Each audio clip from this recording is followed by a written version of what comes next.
You are listening to episode 128 of Game Deflators Podcast. My name's John, and I'm joined by Ryan. Hey, everybody, here at the Game Deflators Podcast, we like to talk about games we've recently picked up, games we're currently playing, and are we the ones getting played in this week's Inflation Deflation Challenge?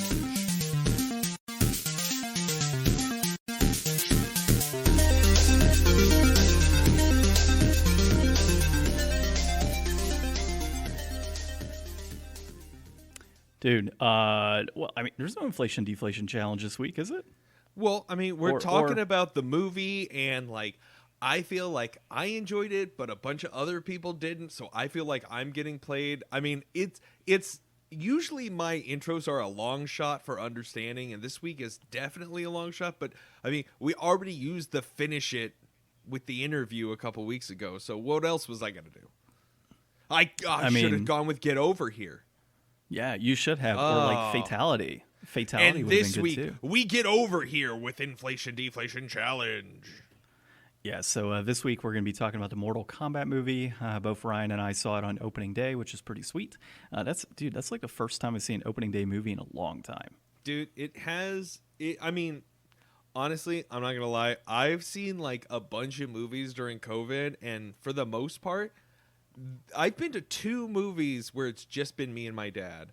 I've been to 2 other movies where it's been me and my dad and 1 or 2 other people. And I think the most I've ever seen in a theater is 6 to 8 people at most. Mm-hmm. So I've seen Mortal Kombat, and I saw the Demon Slayer movie. And those theaters were the most crowded I've seen. I mean, I'm vaccinated up. People are getting vaccinated up. The world is starting to come around. I mean, still wear your masks, still observe, social distancing rules, but, I think things are coming back. It's an interesting time we live in. I don't know, man. I'm going to kind of miss the whole thing of people not being able to stand 6 feet next to me. Dude, I'm having to stay away. Always probably going to wear a mask in grocery stores because people are gross. Yeah. I mean, honestly, it's if you kind of consider around the globe, people actually been doing this for years, so the fact that we kind of got forced into it, I don't know, man. I kind of like it. I saw a thing the other day about I think it was on Food Theory about ketchup bottles, and it's imagine how many people have shaken the same ketchup bottle that you shook in a restaurant without washing their hands. Yeah, and then obviously the table where it's when it's been wiped down with whatever solution they're doing, and how it's just the same bucket. I mean, dude, I worked in a restaurant. I know what that bucket has. It's kind of gross. But yeah, enough about COVID and, restaurants and ketchup bottles and movie theaters not being packed. I am coming to you live, by the way, Ryan, from underneath a ladder and a quilt or a comforter and my monitor. And it is a sauna in this thing, dude. It is hot. So for those that don't know, the last few weeks I've been in the process of moving to a new house. I'm still not fully moved in because there's just a whole bunch of BS around that. And the room that we would normally be recording in is just empty. So it's just pure out echo. And I had to do something to kind of limit that. Ryan said it sounded like I was in the Batcave. I think that's just an understatement as to how bad the echo was a moment ago. I mean, and honestly, John isn't cool or rich enough to have a Batcave, so he had to do something to fix it. Look, I can have a Batcave, but it's just not going to be a good Batcave. If he had Bruce Wayne Bucks and a Benz, he could live in a Batcave. Oh, yeah, I would, 100%. Well, let's get started on the episode, dude. So, recent pickups, and now you may think, well, John's traveling, or not traveling, but he's moving to a new house. There's no reason he'd have pickups. You know what the first package was to my house? Mutant Ninja Turtles on the PS4. Mutant Ninja Turtles. The new one? No, it was I guess it is technically the new one. It's the newest one, so it's Manhattan something. I don't remember. The one that's the beat 'em up that looks like an old school beat 'em up. It doesn't look like the old school beat 'em up. No, it's It just came out. Yeah, so it's not. It came out several years back. Oh. So it's whatever was on PS4. No, it was on PS3 initially, and then it was released on PS4. So it's fairly old. Is it a TMNT game? Yeah. Yeah, and the game is starting to, and the game is starting to go up in value for whatever stupid reason. Like all PlayStation 3, PlayStation 4 games are starting to see significant spikes.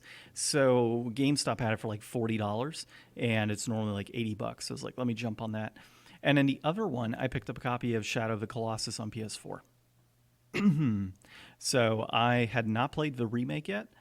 And, I played the original on PS2 and I wanted to check out the remake, hoping once I get the surround sound and everything set up, I'll be going ahead and killing, various Colossus through that game on my soundbar and my nice big screen. I'm still waiting for calling out Project Bluepoint to do a 3D virtual reality remake of Shadow of the Colossus to be their trump card.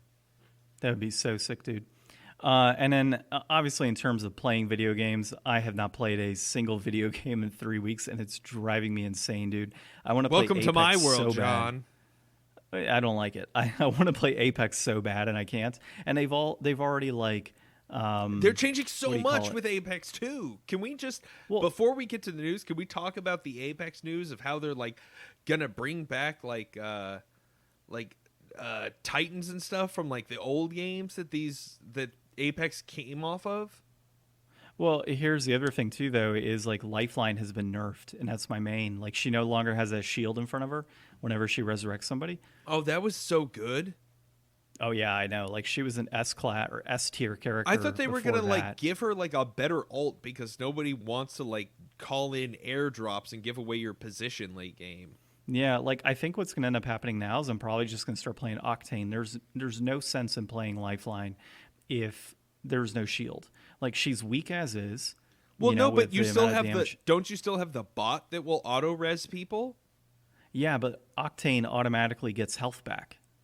Yeah, I know, but like if you can have the bot res people, like what's it matter if you're resing them?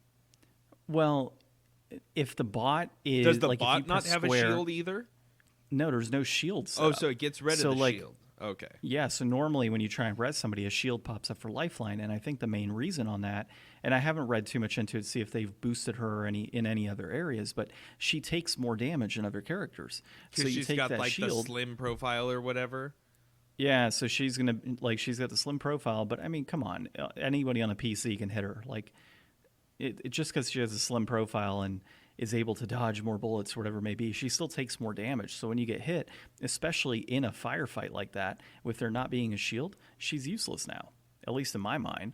So I'm likely going to be going with Octane moving forward and seeing how that plays for me. Man, I can't even believe it. Like, now that I think about it, where I'm at, like, because I was playing a bunch of Apex when I was unemployed, and then I got a new job, and it's been like maybe like 10, maybe 11 weeks now. I'm starting to lose track. I've been there long enough, and I think that I haven't played like any more than maybe 3 games of Apex since before then.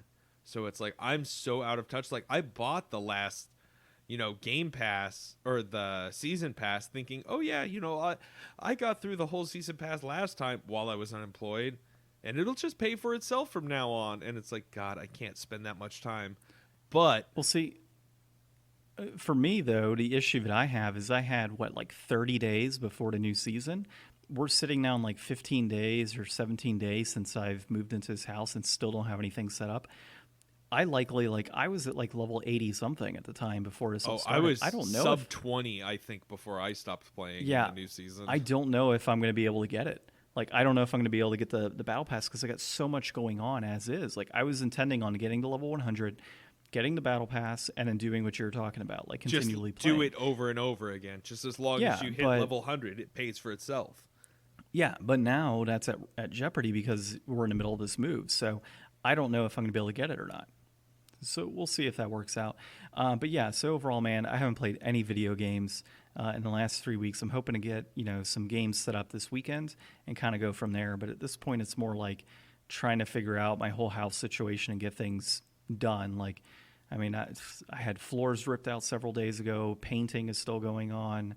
I haven't even taken out the video games from there's video games everywhere on the top level, but no shelving up there to be able to do anything with.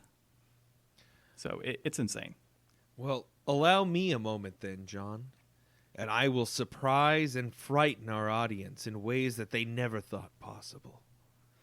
Not only did I buy a video game since the last time we recorded together, but I've been playing one for several weeks. Oh, you guys never saw that coming. Is it Persona? It certainly is not. No, so like almost as soon as we stopped recording so that you could handle your move, Monster Hunter Rise came out. I bought that, and I've been playing like a couple hunts a day or one hunt a day for most days since then. And it's awesome. I'm loving it. The first time I ever really got into Monster Hunter, I got into World, and Rise has been a huge jump. I was thinking back, and I have played one. I played one on PSP years and years and years ago. And Monster Hunter, like every generation, gets a little bit better, a little more user-friendly, and I've heard a lot of talks. Now that I've played 2, I've got much more elaborate opinions on Monster Hunter since I played World and have moved on. And I didn't even play all that much of World. Like, I probably played like 30 hours of World or something, but like I never got any of the DLC content. Like, I never got into like any of the post-game like hunts and going in. Like, I never even like got through all the monsters in that game. But in Rise, they added like a new mechanic, the wire bug, which is like if you played World, you had like a kind of like a hook shot or a grappling beam from Metroid that you could use on certain points to like swing around the world. Well, the new mechanic in Rise with the wire bug is you could basically like in a Spider-Man game, how sometimes Spider-Man's just shooting his web and you're like, I guess that's hitting a building off screen somewhere, but you don't really know. The wire bug is just like sticks in the middle of the air and you just go to it. So you can kind of go wherever, and it's on a cooldown, and it makes traversal way awesome. They also add the Palamute, which is a dog instead of like the Palico, which is the normal cat companion, and you can like ride on his back, and you can do your eating, weapon sharpening, crafting. You could do all kinds of shit that normally you would have to stop or do something else just doing that action. Like you wouldn't be able to keep running and do it. You while you're on the Palamute and you're on its back, you can just sharpen your weapon and keep going. So it adds a lot of new features. And I actually heard a really interesting question on the Dad and Sons podcast talking about, you know, when do games become less geared towards the hardcore audience and more geared towards like onboarding new players, and this game came up. And I think that it really crosses that bridge in a good way, where it's like I feel like the accessibility of Monster Hunter is probably at an all-time high, and if you played World, I would definitely check out Rise. If you were on the edge with World, I would definitely check out Rise. But if you know for sure that the combat of Monster Hunter is not your bag, then, you know, maybe wait for the next one. But I think that Capcom's making some good moves, and I think that the Monster Hunter series is going in a great direction. And I really like this entry. And gosh, I'm really looking forward to playing some Persona 4 and some Mario Odyssey in my future. I was actually looking up the other day guidebook for Persona 4 Golden Edition, and I ran into an issue. They have a Persona 4 guidebook, but I'm playing Persona 4 Golden, so there's a lot that does not translate. And they have a Persona 4 Golden guidebook, which is only in Japanese, and I'm imagining that that translates even less for me. So, looks like I'm still on set to beat 2 games with about 7 months left in the year. And you know what? I think most people can do this normally. Nope. See, that's the regular guidebook. No. I was just pointing to the fact that you have an $84 game of mine on your hands now. It is skyrocketed in value. Oh, for whatever reason. Oh, that's right. So, okay. So that's my playing and pickups John, you talked about your one pickup, and you haven't been playing any games, so should we move on to news, and maybe we can just kind of like do a brief open discussion about all the news that we've missed over the last couple weeks? We can. I mean, I haven't really been keeping up with too much news necessarily. We talked about some things the other night that I think that we can both kind of elaborate on just a little bit, and then we'll touch on the actual articles we picked out. Sounds good to me. Before we jump into that, though, a couple things. So first off, catch this podcast episode on all of your favorite podcast applications and find us on Facebook and Instagram at The Game Deflators and Twitter at Game Deflators. Also, thegamedeflators.com. And then lastly, before we jump into our little spiel here on some of the recent news that we didn't really talk about in recent weeks, catch the old-ass retro gamer. He's actually got an episode that we were on recently. It was it was part 5 of a movies that should become video game adaptations. And so check that out. We're featured on there with a number of other podcasts and YouTubers and such through that episode. So it's pretty cool. We did How High on that one. It was a lot of fun. I enjoyed that one. Okay, so I'll let you take the lead on this because I'm just like sweating, dude, in this like comforter setup. So John's down like for a schwitz and wiping stopping his brain power. Oh my God, dude. This is like, I've been like just nonstop all day since like 7 o'clock.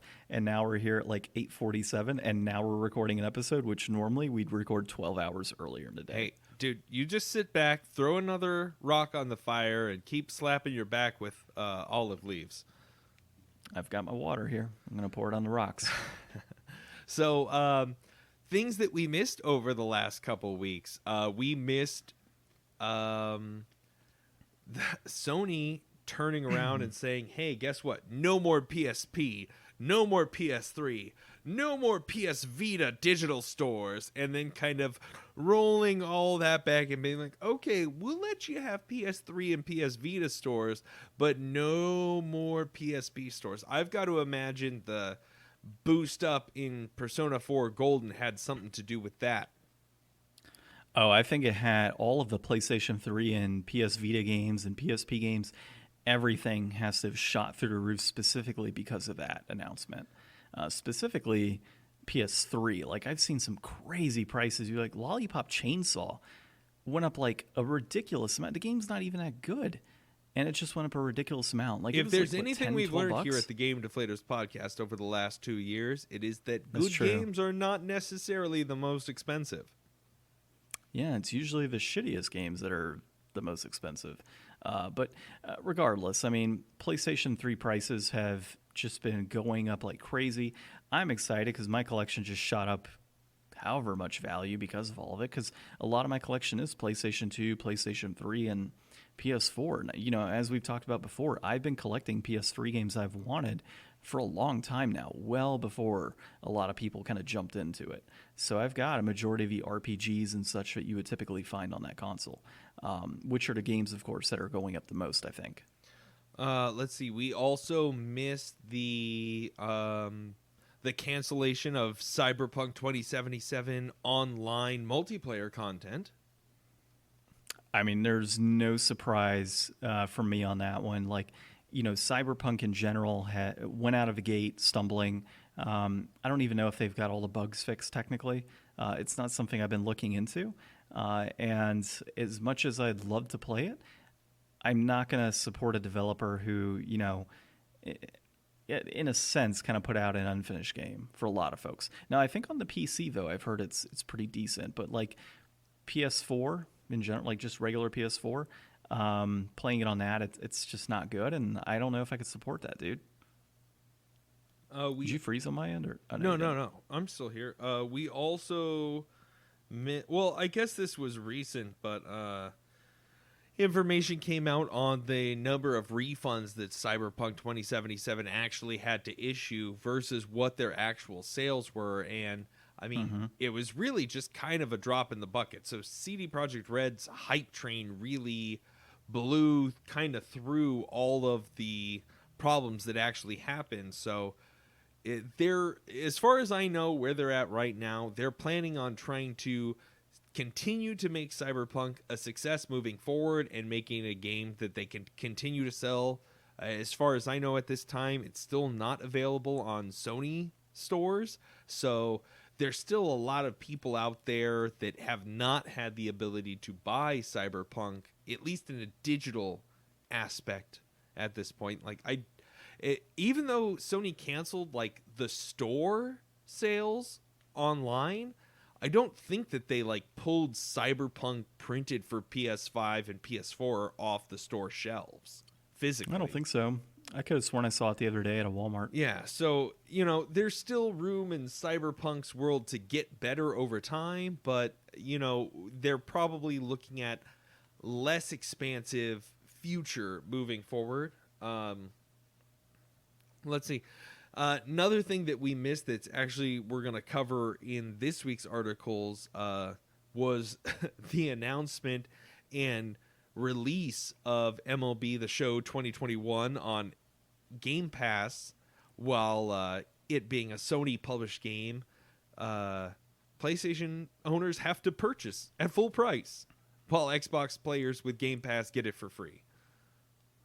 Yeah, that's an interesting situation in general, and I think at the end of the day, Microsoft is they would have to be, I think, paying Sony however much to have that game on the Xbox. But here's the backstory on that for anybody that doesn't really know. So MLB pretty much said Sony would be forced to release it on the Xbox, so that way those gamers would have a chance to play it, because Xbox really hasn't had a baseball simulation of that's worthy of being a baseball simulation for a number of years. I think it's almost a decade that they've not had a good baseball simulation. And so MLB was like, if you want to keep the rights to make this game, you're going to have to make it multi-plat.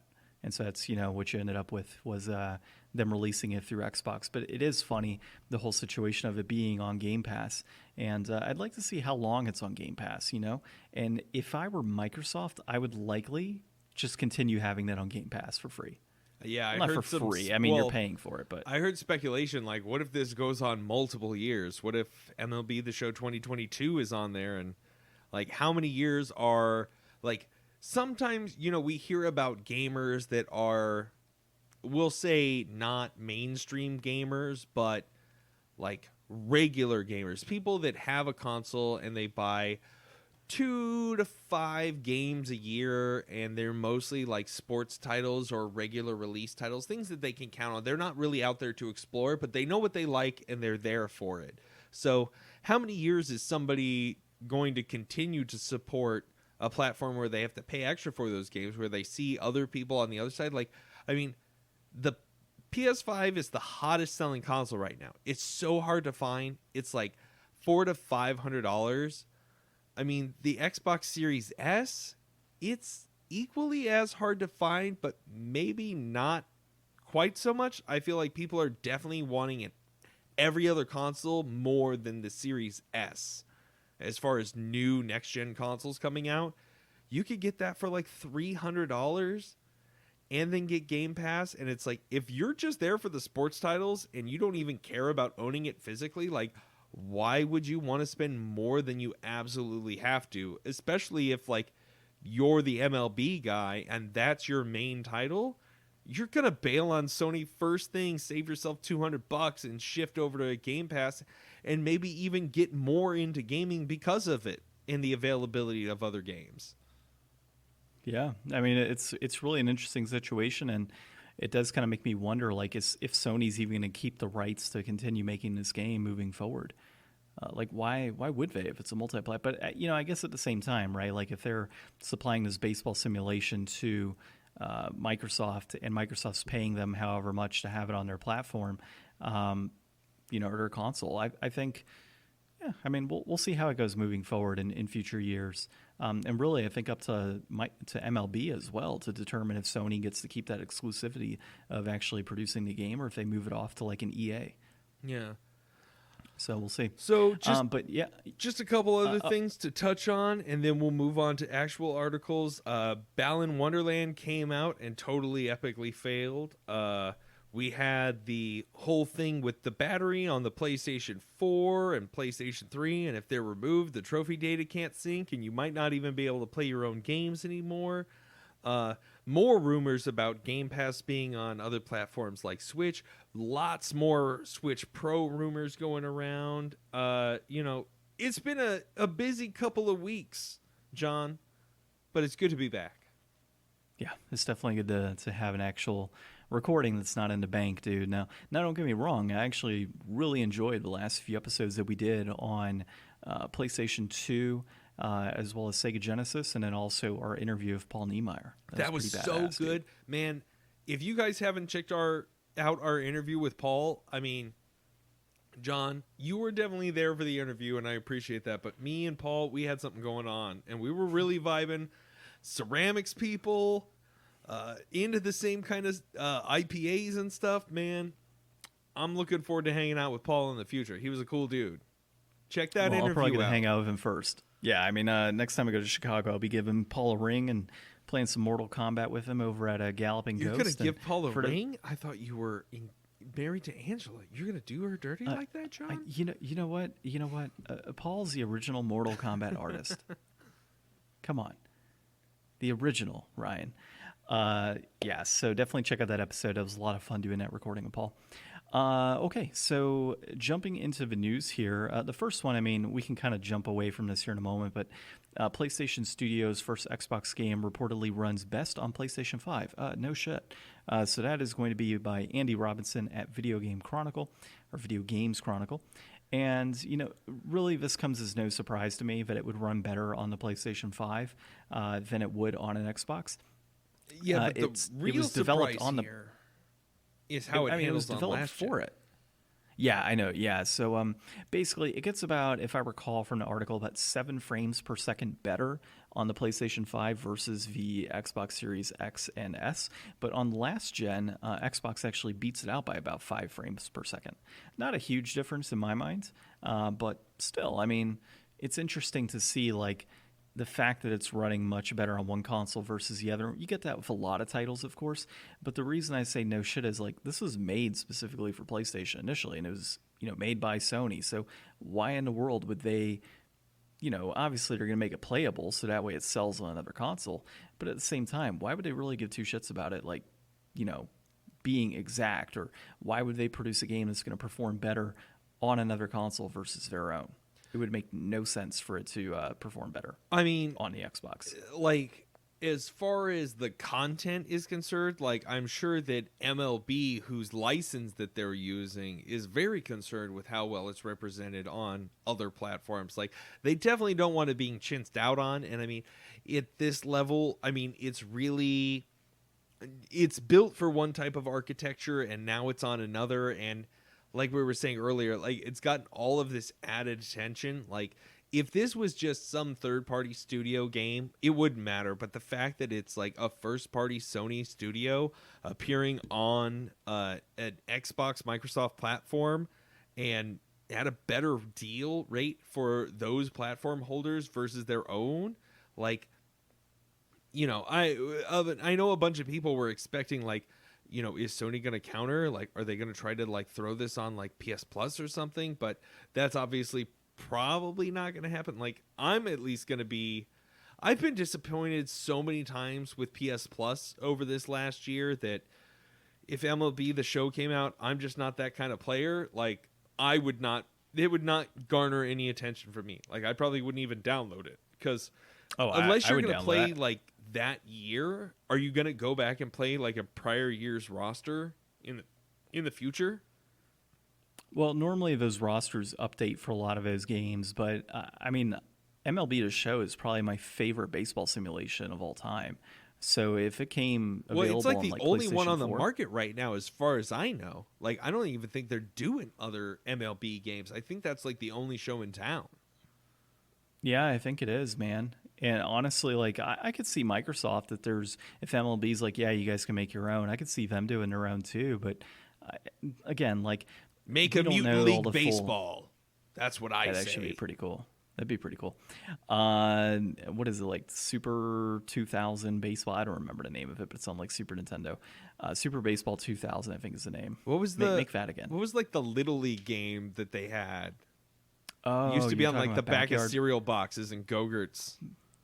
Oh, I don't know about that. But Backyard baseball. That's it. Yeah. Yeah, some of those are pricey actually. But overall, it's an interesting situation. I'm curious to see, like, we've already seen Sony is willing to put like older games like God of War and Horizon Zero Dawn and such on, PC. So is this a new trend that we're going to see moving forward? Like, are we going to start seeing more Sony games making their way to Game Pass? I'm curious to see. And maybe this is goodwill from Sony so they can get some Bethesda games over. Here's the real crazy thing to think about, though. Like, think about those rumors of Game Pass going to Nintendo. Imagine playing a first-party produced Sony game on a Nintendo platform through Game Pass. It's that's like the whole rainbow of gaming in one play. That's like inception of the gaming world, dude. That's crazy. Just to even think about that. So, that's nuts. I also want to just call shout out here because it's a familiar name. If anybody isn't familiar with Digital Foundry, who is referenced as doing the technical analysis for this article, Digital Foundry is like a really great YouTube channel. It took me a while to realize that like I actually wanted to watch their content because it didn't seem like my normal content, but I had other people recommending it. They're great. They've got great content. Check them out. Good call out. And one thing I was going to bring up to you, dude, is I saw something the other day in one of the Facebook groups I follow, and they had shown that Sony is potentially bringing like movie streaming over to like PlayStation Plus, and like that's the counterpunch. Apparently. No, and they're trying to advertise it with Venom. Okay, Venom is not the hey everybody, don't look at Game Pass, look at us. No, you're going to watch a movie once for 2.5 hours, and then you're going to go subscribe to Game Pass and play a bunch of good games. Exactly. Yeah, that was just something I saw the other day. I'm like, there's no way that's a counterpunch. No. Like, it's not good enough to be one. No, it's not. No way. Like, and especially because, like, I think I also remember hearing an article recently about Sony stopping its, like, movie streaming service that it has already.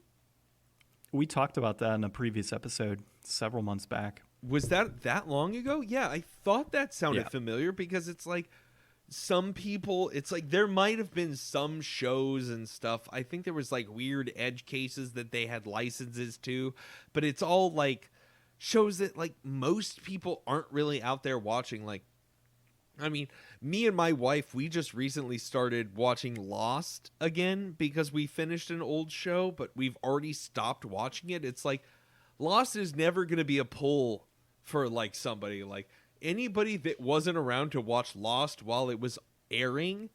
Like future generations aren't going to go back and watch Lost just because Sony has an exclusive deal with it. I don't know if any of that's true. I'm just saying it as an example, but it's like, it's got to be really, really compelling media to bring you to it. Like Disney can bring people in because it's like they're the only place that has Disney movies, obviously. Well, I mean, they're a reason. The only place that has Marvel movies, and they're the only place that has Star Wars movies. Like, they could pick one of any of those three, and they would be a destination location. But there's nothing that Sony has, like...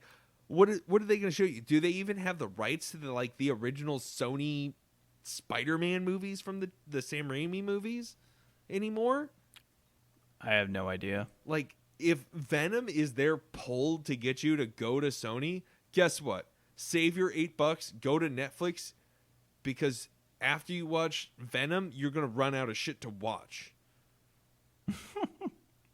Yeah, I was actually thinking like Game Pass and Netflix is really all you need, right? Well, let's jump out of some Xbox and PlayStation 5 talk and discuss new Metal Gear Solid announcement could be arriving next week. And this is by Logan Moore at comicbook.com. Ryan, you can take the lead on this one. Yeah, so this is a bizarre situation, and I checked it out, and I'm going to let you guys know that there is more than one Tom Olsen on the Twitterverse. But the first Tom Olsen you look for, that's the one. The one with the, 3D polygonal face. That's the Tom Olsen you want. So Tom Olsen appeared on Twitter recently. And Tom Olsen works for a company called Big Shell. Now, Big Shell is from Metal Gear Solid 2 Sons of Liberty. And it's led a bunch of people to believe, and there's been some rumors here and there that I've heard over the last couple weeks. And, going way back, just dream rumors. Like, I like to think that there's rumors and there's dream rumors. Like, there's rumors that people post online in forums and they're like, man, that would be nice. And it's just like a whatever thing. And then there's rumors that's like somebody from in the industry or somebody that actually knows, and they're whispering in somebody's ear and they're just like, the One Ring. But the One Ring is like actually a remake of a dope game, and people would be like, oh, really?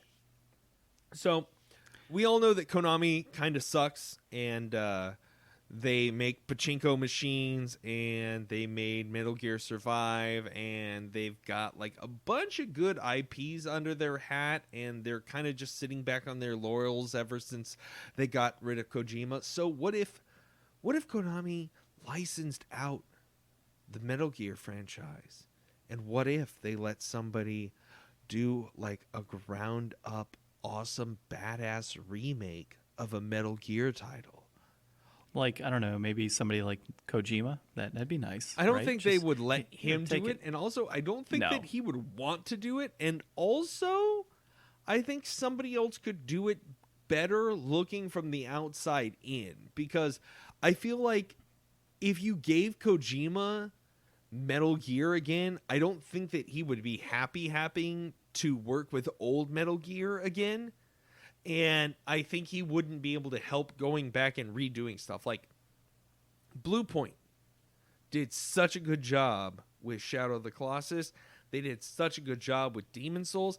They added little touches here and there, but like, it's the same thing like letting George Lucas go back and doing more Star Wars. It's like, maybe that was a good idea. Maybe it wasn't a good idea. Like, maybe he didn't need to go back and add those weird scenes to the original trilogy either. That's kind of how I feel about that. But I would love for somebody to get the chance to do a Metal Gear remake. I really don't think that they would start doing a Metal Gear remake with 2, which is the most bizarre thing that I pull out of this that I don't think is really addressed in the article as far as I remember reading. By the way, this article, I think you mentioned Logan Moore, comicbook.com? I did, yeah. Okay. Mm-hmm. So, yeah. Double shout-outs now to what you. what I'm hoping, and what I can see Konami potentially doing is, let's do a remake of the Raiden video game, or let's do a version 2 of the Raiden video game and continue that story, however the hell they would want to do it. Yeah, Rising. Like, no, Raiden, as in like the character from Metal Gear Solid number 2. Yeah, but wasn't it Metal Gear Rising? Was the Raiden game or Raiden game? Yeah, I believe it was. Where you were like slashing with a sword on Xbox? Yeah. I mean, I've got so little. I played a little bit of I think I played up to the tank boss of Metal Gear Solid, and that's all of my Metal Gear experience in my entire life. So I'm not the big Metal Gear guy, although I've watched a ton of Super Bunny Hot content on it, and he's like really up on it and obsessed. So I feel like I kind of know it.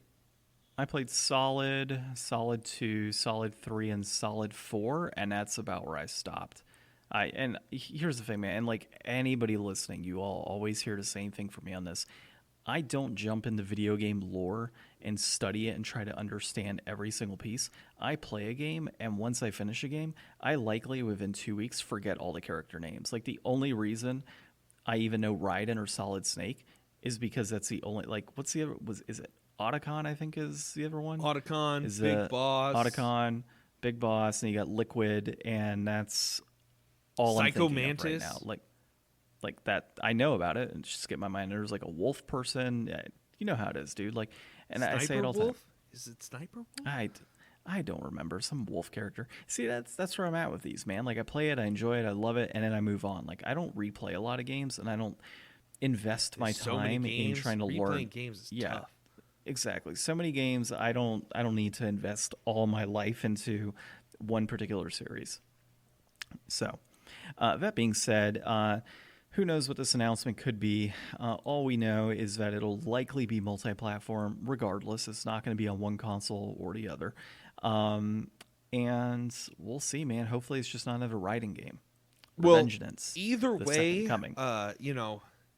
I'm not sure which way it's going to go. Like, it is interesting that this character has surfaced. I mean, it could just be like some deep meme poll. Like, I don't think that we have any idea on who controls that account or their intents or their origins. So, it could be some official thing. It could be some just guy on the internet stirring up the soup.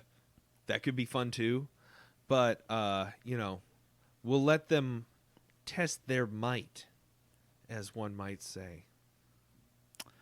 Exactly. Well, dude, I think let's move on to the thing that I am most excited to talk about this week. And test our own And might? that Is that what you're saying, John? Test our own might.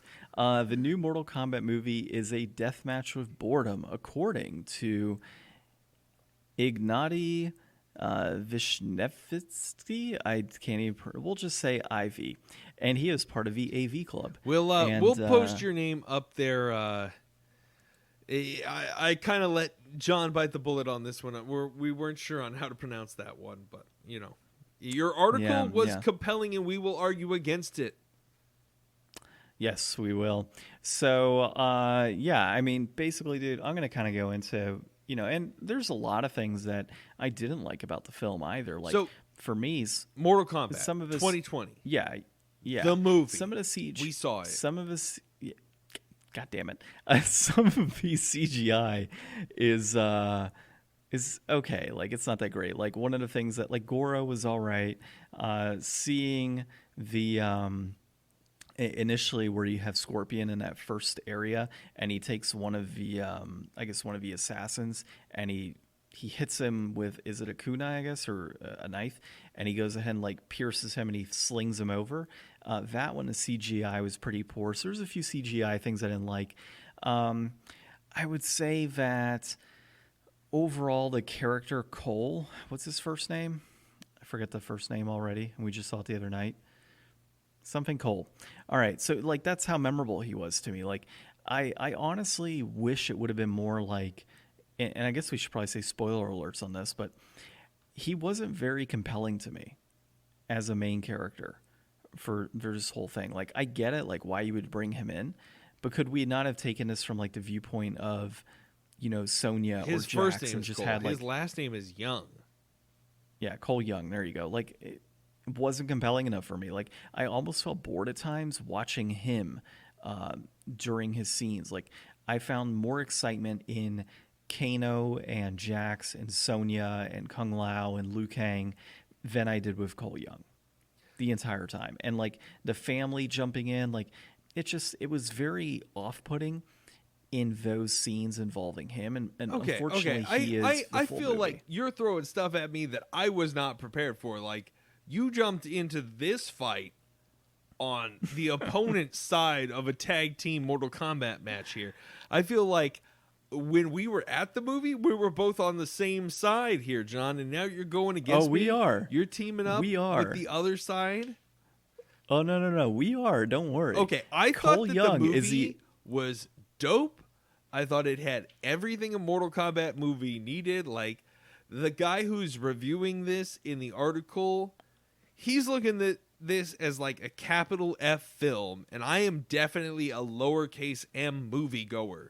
Like, Mortal Kombat is not the movie that I'm like, well, what about the plot? What about the supporting characters' motivations? Like, no, dude, it's Mortal Kombat. Like, did it have fights? Yes. Did it have like an almost like doesn't matter protagonist character? Yeah, that's most video games. Like, have you heard how compelling Cloud's story is from his perspective in Final Fantasy VII? not that compelling. He's mostly not talking about shit.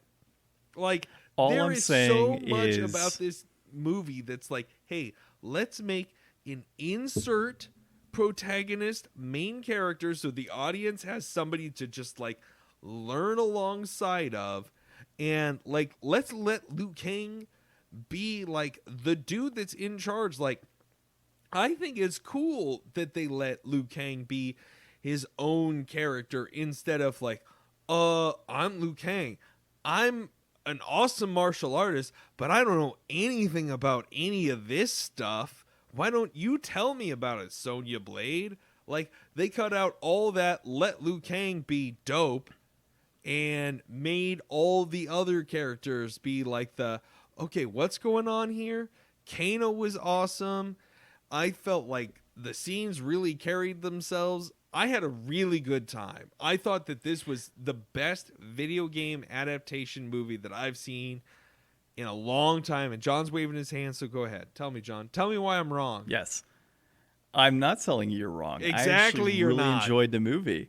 I really enjoyed the movie. I just did not enjoy Cole Young. If they would have picked a different actor to play that character, I likely would have enjoyed his character better. So but I did did you enjoy the character up until the point that I made the comment that I made? Because, like, honestly, I couldn't see past it. From the moment the movie started, if you guys haven't seen Mortal Kombat, up to this point, I don't think we've said any spoilers. So we have not given a spoiler warning. So I'll give a spoiler warning right now moving forward just in case we say anything. But the one thing I will say for sure is that the main character, and I don't know his name, so I'm going to look at what his name is here real quick. the Louis actor Tan himself.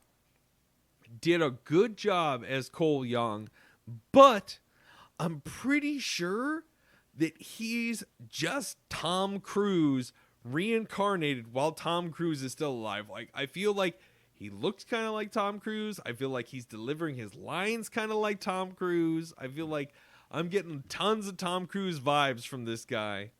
And it's not a bad thing. It's just a thing that I saw. Yeah, no, and that's not the reason why. So Do you agree, his though? character and yeah, I would agree. Okay. I would agree that he kind of has that Cruise type S going for him. But He's the too thing cool for is school, like man. he is an like his he just in my mind he was not a compelling enough character, and on top of that he wasn't a very good actor for this film. I think if they would have picked somebody else, and if they would have nixed the whole like family situation, I think that could have been without. Like, if you don't have the family there, I think it's a better movie. I think there was too much tie-in to him having to go home and couldn't find like his inner aura or whatever to try and, become what he became. And then on top of that, though, what his power actually ended up being was not that cool. Like, there could have been some cooler stuff for him. Like, I get it. Like, the whole, like, protecting your family and the shield component, like, that's what his body turns into.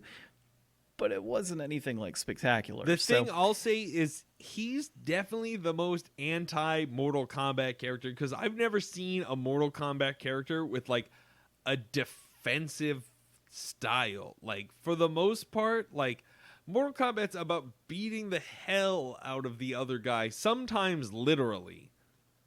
Yeah, and they took that whole, like, at the very beginning, oh, well, it's not always about, like, throwing punches in offense. You got to have some defense in there, too, to fight. Like, No, they why were telling gave him that he was too much defense, that he needs to throw some punches to win. Oh, is that what they told him? I could have sworn No, it was the that's what they opposite way. told him, because that's the whole thing about his superpower is that he gets, like, stronger through defense. Yeah, regardless, it doesn't work for me. So I liked every other character. I loved seeing Sonya kind of, go into that role that she took, right? Like, not being chosen, but still being a badass throughout the entire film. And then, of course, being chosen, and then her abilities that she ends up getting throughout. So I think Kano was overall, the I best liked character it. in the movie. I thought he was awesome. I hate how they did Reptile, not from a character aspect design wise, because that's the actual Reptile and how he normally looks. But I hate how they do Reptile where, he just gets killed so quickly. I triple kind of teamed. hated how they like turned everybody from Outland into smoke, sort of. Like Yeah, that was Sub-Zero weird. was like half Sub-Zero, half smoke. Yeah, that was. I would have liked to see Noob Smoke in there, but didn't make his appearance this go around. Noob I mean, Saibot? it'll Noob Saibot. Sorry, yeah, Well, I think so Noob Smoke we all didn't. time. We heard a lot about like the Lin Kuei, but we don't know anything about the Lin Kuei. So I do really like. Well, here, can we just take a pause right now and transition? We're gonna take a pause. We're gonna transition. I'm gonna read you guys some stats like we normally do for the inflation deflation challenge. So this week's inflation deflation, Mortal Kombat. Production studios were New Line Cinema, Atomic Monster Productions, and Broken Road Productions. Director Simon McQuoid. Release date in domestic US, April 23rd, 2021. Movie type or genre, whatever, I don't know, action. Reception so far, we're sitting at a 55% of 179 reviews are positive, with an average rating of a 5.5 out of 10. The most expensive version is theater tickets. The cheapest version is your friend's HBO Max subscription. And that's kind of where we're at stat-wise financially for this movie. It did good in the box office. It led its opening weekend. It did pretty good internationally. I expect this to get a sequel because spoilers, we already said spoilers, but spoilers again in case you really kept listening and now you don't want to know anything. But there was no Mortal Kombat in this movie. This was all pre the Mortal Kombat. This was like rogue Mortal Kombat before the tournament began. So tournament in the sequel that hopefully they'll get since it did good opening weekend. Well, so there's actually a couple things on that. The first thing being is there will most likely be a sequel, primarily because Johnny Cage is mentioned in there. Also, 22.5 million opening weekend. So I don't remember exactly how much money was put into the film to produce it, but I mean, 22.5 million US alone is not too bad. The other thing is the actor for Sub-Zero. He's actually under contract for 4 more movies. That's a lot of Mortal Kombat movies. So that's if we're going to twice get 4 as many Mortal Kombat movies if we had before. Yes. Yeah, like I'm stoked, dude. Like if they can continue this going forward and like have good quality Mortal Kombat films, dude, I'm all for it. And here's the thing, like this isn't an Oscar film, right? Like this isn't a film that you're, like you said, you're not going to sit back and say, "Oh, well, look, the character was of whatever echelon compared to this character in this film." Like I get it. Like that, I bring that up because this is to me more of that kind of sit back with a bag of popcorn and watch it and have some fun, But I do have to say that, Cole Young wasn't, exactly the best actor and best choice for this, and it wasn't exactly my favorite character going forward, but I can say that I did enjoy the film enough that I will be seeing it a second time. I think the only thing that stopped me from fully embracing Cole as a main character, like I was pretty in for him. I think that the thing that was the worst was like during the climax, like the ultimate climax of the movie, where it's like you've been waiting for the showdown between Scorpion and Sub-Zero this whole movie since the very opening scene, and it's finally happening. And I think like 3 or 4 times we cut to Cole punching the ice around his wife or daughter. And it's just like, either A, let them just be dead because it's Mortal Kombat and the stakes are high, so that he has more motivation going into the next movie, and we don't have to keep track of what his daughter and wife are doing. Or,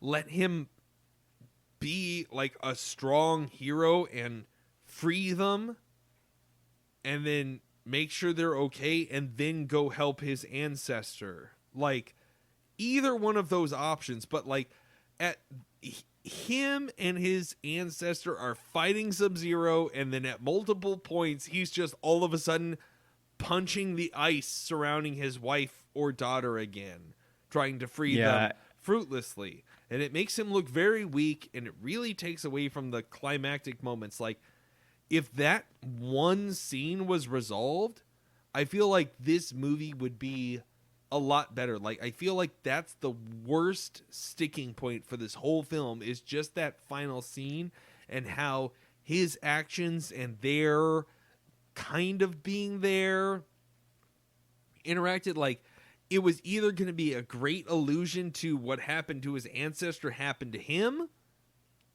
and then like Scorpion died and he like avenged everybody, like Scorpion's dead family, Scorpion and his own family. That would have been cool. Or he freed his family right away, saved them, Scorpion lost, and then he beat him. But like, the way it ended was just kind of like messy.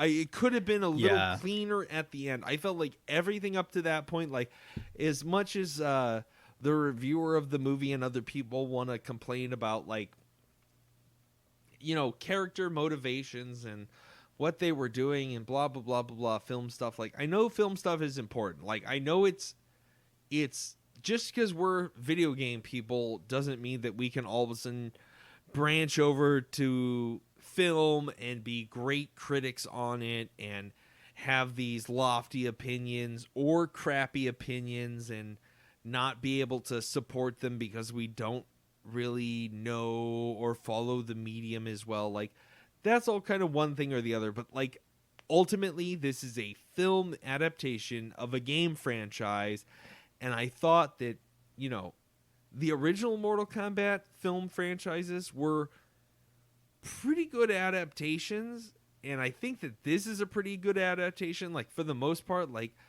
fighting game lore is some of the weakest lore that you can do kind of more stuff with ambiguously. Like, knowing as much as I do about Mortal Kombat lore, which is probably like more than the casual, less than the hardcore, I'm somewhere in the middle. I feel like I know some stuff that normal people don't know, and don't know some stuff hardcore people know.